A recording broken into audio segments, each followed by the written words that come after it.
Hello, this is Dreams with Jam. Thanks for joining me today as we take a look at all the great dream snaps I came across in the Quirky companion voting. If you do like this video or videos like this, please make sure that you drop that like as it does help my channel grow. And if you haven't yet, please make sure that you hit that subscribe button and get notified when there's new content. Let's take a look at my dream snap.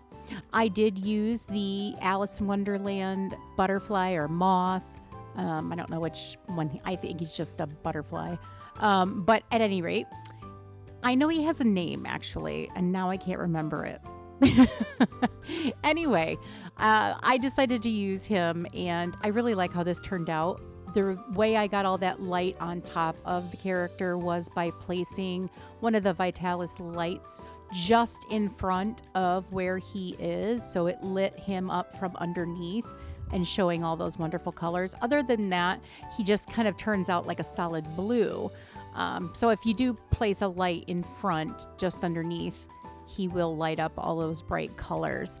And I used Alice and all the lovely flowers and the new house from the Moonstone pack, which is fantastic. I highly recommend. And I did get the Momrath pathing just before my snap, so I was able to use that as well. I love how it turned out. I hope you do too. But let's take a look at all of the great snaps that I came across voting for you.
Okay, here we come to the first favorite of the week. Yes, there are more than one. This one just caught my attention. I think it's the way they used the new camera function. The way that the dragon is highlighted, the colors chosen here, the greens and the blacks playing against one another is just so well done. Had this been done in, like, let's say Ever After or Mythopia, I don't think it would have had the same effect. I think the green grass, the green dragon, the green dress, and then having just the blues and blacks around for that darkness and that moon in the back. It was just, this is a really good example of how to use the new camera functions in the proper way. It was just gorgeous. It grabbed my attention right away. So well done. And then this is the other picture that grabbed my attention, and I absolutely love this. Again, perfect use of the new camera function. You can see how they used the saturation, contrast, and the brightness levels in perfect harmony here. The way the Maleficent throne is completely lit up by using that brightness, it's just perfection. I love it. I love everything about this picture. So it very, very well done. I love the choice of the critter here too. And then the choices of using those pinks and purples, and just, it's just really, really, really pretty. So very well done, and congrats. Thank you so much for joining me today as we took a look at all of these great snaps. This was the first challenge where we had the new camera function, so it was really, really fun to see how everyone chose to use those. Next week, we have a decor challenge, which is coziness under the stars, I believe is what it's called. Be really interesting to see everyone's take on a futuristic snap. Thank you so much for joining me, and keep on dreaming.